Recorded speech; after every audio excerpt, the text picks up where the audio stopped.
اعوذ باللہ من الشیطان الرجیم بسم اللہ الرحمن الرحیم۔ پیارے دوستو، ہمارے چینل ابو ذہان آفیشل کو سبسکرائب کریں اور بیل آئیکن کے بٹن کو پریس کریں تاکہ ہماری آنے والی ہر نئی ویڈیو آپ تک پہنچ سکے۔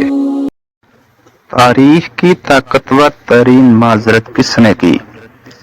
جب حضرت ابو ذر رضی اللہ تعالی عنہ نے بلال رضی اللہ تعالی عنہ کو کہا، ایک کالی کلوٹی ماں کے بیٹے، اب تو بھی میری غلطیاں نکال لے گا؟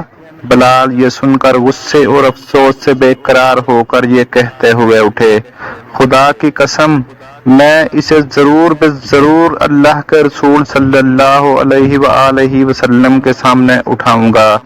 یہ سن کر اللہ کے رسول کے چہرے کا رنگ بدل گیا اور آپ نے ارشاد فرمایا، ابو ذر، کیا تم نے اسے ماں کی آر دلائی؟ تمہارے اندر کی جہالت اب تک نہ گئی؟ اتنا سننا تھا کہ ابو ذر یہ کہتے ہوئے رونے لگے، یا رسول اللہ، میرے لیے دعائے مغفرت کر دیجئے، اور پھر روتے ہوئے مسجد سے نکلے۔ باہر آ کر اپنا رخسار مٹی پر رکھ دیا اور بلال سے مخاطب ہو کر کہنے لگے، بلال، جب تم میرے رخسار کو اپنے پاؤں سے نہ روندو گے، میں اسے مٹی سے نہ اٹھاؤں گا۔ یقیناً تم معزز و محترم ہو اور میں ذلیل و خوار۔ یہ دیکھ کر بلال روتے ہوئے آئے اور ابو ذر سے قریب ہو کر ان کے رخسار کو چوم لیا اور بے ساختہ گویا ہوئے، خدا پاک کی قسم، میں اس رخسار کو کیسے روند سکتا ہوں جس نے ایک بار بھی خدا کو سجدہ کیا ہو؟ پھر دونوں کھڑے ہو کر گلے ملے اور بہت روئے، اور آج ہم میں سے ہر ایک دوسرے کی دسیوں بار ہتک کرتا ہے، مگر کوئی یہ نہیں کہتا کہ بھائی معاف کر دیں، بہن معذرت قبول کریں۔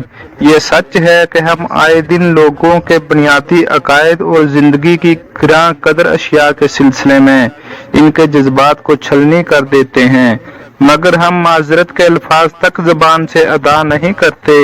اور معاف کر دیجئے جیسا ایک عدد لفظ کہتے ہوئے بھی ہمیں شرم آتی ہے۔